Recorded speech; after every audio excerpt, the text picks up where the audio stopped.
Salutare YouTube! O să preparăm o a doua rețetă de jambon. Prima a fost rețeta pe care o făceam noi de când mă știu eu. A doua o să fie un pic modificată după ce am studiat și celelalte rețete de pe internet. Avem o bucată de porc cu totul, partea față, partea spate era prea mare, prea groasă, a fost un porc mare. Și o să dăm la o parte ceafa. Da, aici e spatula sau umărul, cum o să zicem.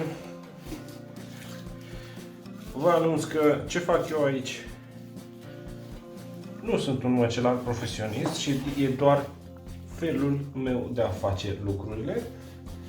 Așa că puteți să mă scape a doua părere sau cum vreți voi. Sau să faceți în felul meu. Fiecare are stilul lui.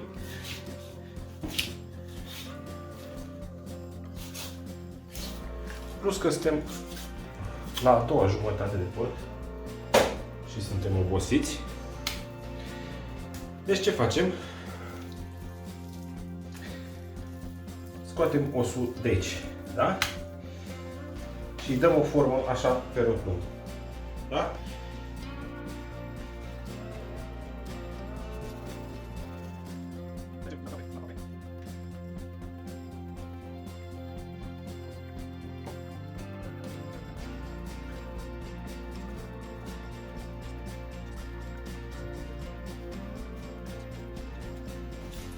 Încercați să păstrați pielița asta protectoare. Dacă reușiți să păstrați cât mai multă zonă cu această pieliță, atunci când tăiem jambonul, o să reușim să păstrăm cât mai mult carne. Atunci când începem jambonul, partea de deasupra este foarte sărată și foarte afumată și nu o să o consumăm. Așa că cu cât păstrăm această protecție, această pieliță, cu atât mai bine. Atunci când vom începe jambonul, asta o să fie îndepărtată.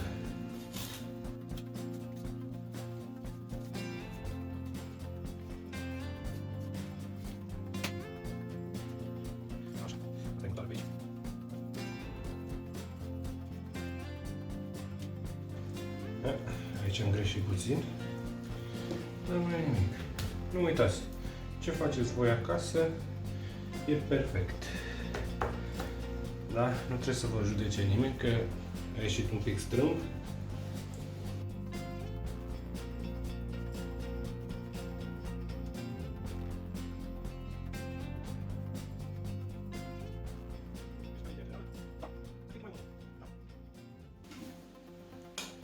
Nu uitați să nu vă chinuiți cu cuțite neascuțite.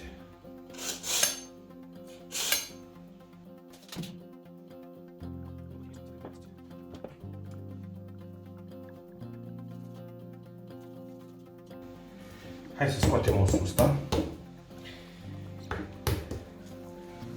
Mergem cu degetul pe unde e și osul și o să fie așa și așa. Așa, ia uite. Ia uite-l aici.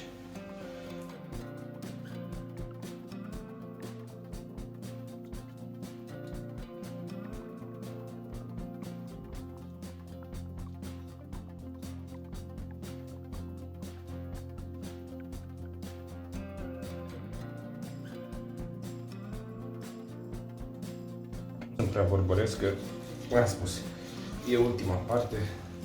Suntem în picioare de azi dimineață. Hai să vedem. Hai să vedem. Se vadă și camera. Ce facem? Mergem din aproape în aproape cu cuțitul. Cu cuțitul, cu lama în sus, mergem din ce în ce. Aproape în aproape. După degete, bineînțeles.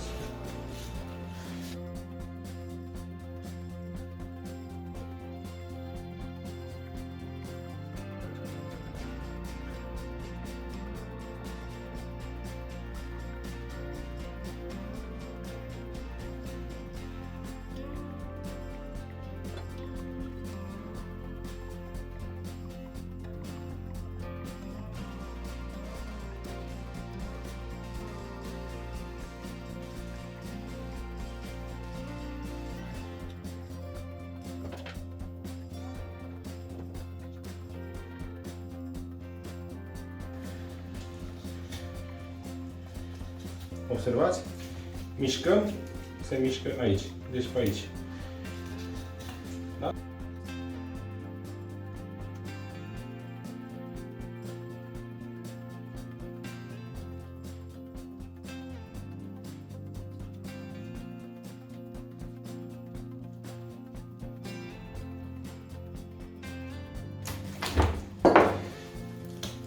Folosim și forța.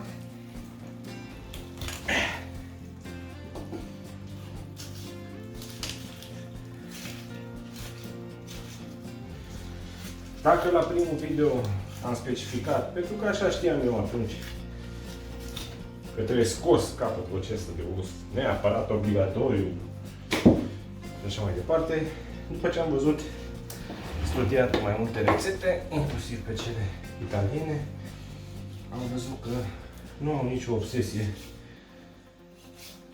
cu acel os și îl las acolo.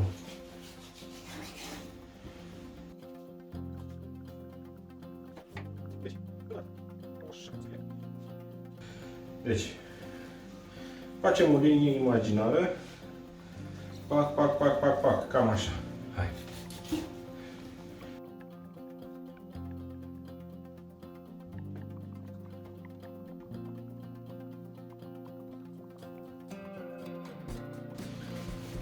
Eventual, dacă știți că o să faceți jambon și ce o să faceți jambon, îi spuneți persoane care pârlește porcul să nu ardă foarte mult pulpa asta, deci să nu coacă, să se desfacă pe aici. Când o coci foarte mult, a căzut în postavă, când o coci foarte mult, șoriciul e foarte bun de mâncat, în schimb se dezlipește de aici. Se dezlipește foarte repede și foarte ușor de șuncă și nu prea mai merge să faci jambon. Ia să vedem. De ce nu lăsăm această bucată de carne, da? Pentru că atunci când o să dai 3 săptămâni de sare, această carne o să freci cu sare așa pe aici și această bucată de carne o să fie super sărată, super saturată de sare. Și când o să-i mai dai și fum, acea bucată de carne o să o arunci în momentul când o să începi jambonul. La fel și aici.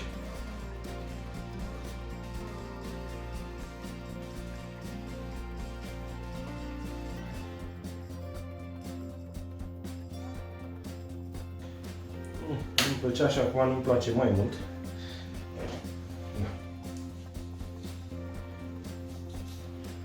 Am spus, tot ce faceți voi cu mâna voastră e perfect. Pentru că e făcut de voi acasă. Nu suntem măcelari profesioniști. Așa că nu o să punem în vitrină. O să-l mâncăm cu plăcere.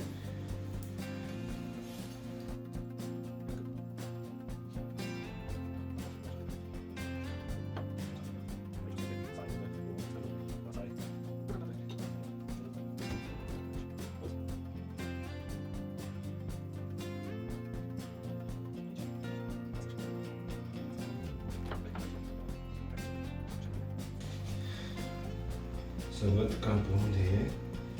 Sper că e la bine.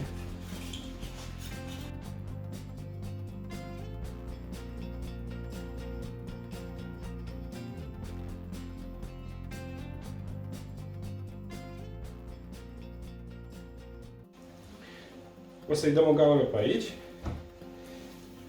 Și după ce o să se răcească bine carnea, o să mai tăiem aceste firicele de carne. Acum e caldă și nu poți să o faci chiar așa de bine, că e prea caldă, e prea moale, da? Mâine, după o noapte la rece, o să fie un pic mai strânsă. Cam atât pentru astăzi. Deci, hai să dăm sare. Anul ăsta am ales să facem un pat de stinghii pe fundul vasului. Anul trecut am ales să punem o cutie și sub cutie am pus o folie să se scurgă apa. Dar am mai scăpat până casă. Așa că anul ăsta o să umblăm la ea mai des, ca să luăm apa de sub ea. Și am făcut un pat de stinghi. Hai să dăm sare.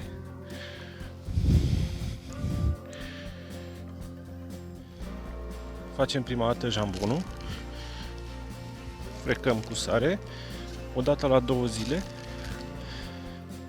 În prima săptămână.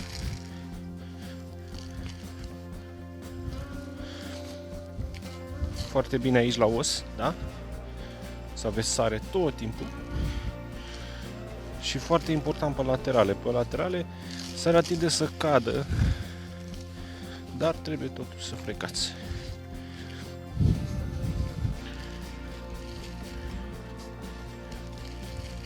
Așa. Uite așa, uite așa. Da?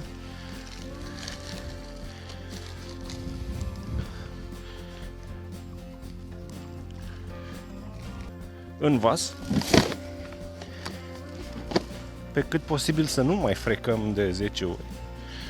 Îi dăm sare și pe deasupra.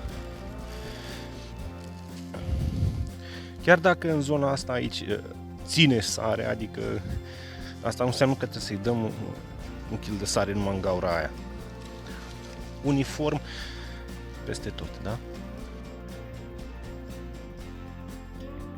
Deci partea de fum nu am mai filmat-o. Am uitat, nu mi-am dat seama, m-am grăbit. Cred că fiecare a afumat cârnați sau șuncă. Trebuie să afumați jambonul până când prinde o culoare puțin maronie. Nu prea afumat. Între 2 și 4 zile, depinde cât te ocupi de afumătoare. Suntem la 1 mai 2023 și începem jambonul de anul ăsta. Doar unul am făcut anul ăsta. Și acum, ia să vedem.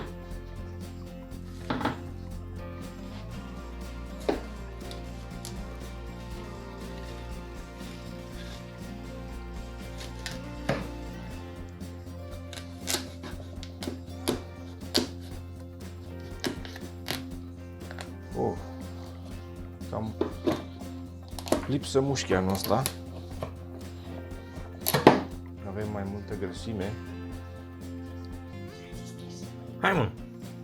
A fost cam dezamăgitor la început, dar după ce am tăiat mai mult, se pare că avem totuși o bună bucată și de jambon și de mușchi. Ăsta care e foarte bun, e al nostru și ne mândrim cu el. Poftă bună! Într-adevăr, e mai puțin sărat. E mai puțin sărat. Ca și gust, excelent. Vă încurajez și vă doresc succes. Dar ca și gust a ieșit excelent. E foarte bună modificarea pe care am făcut cu sarea. Da? Mai puțină sare, 3 săptămâni de sare, e excelent. E excelent. Gustul e excelent. Nu uitați, un like, o abonare ne ajută să continuăm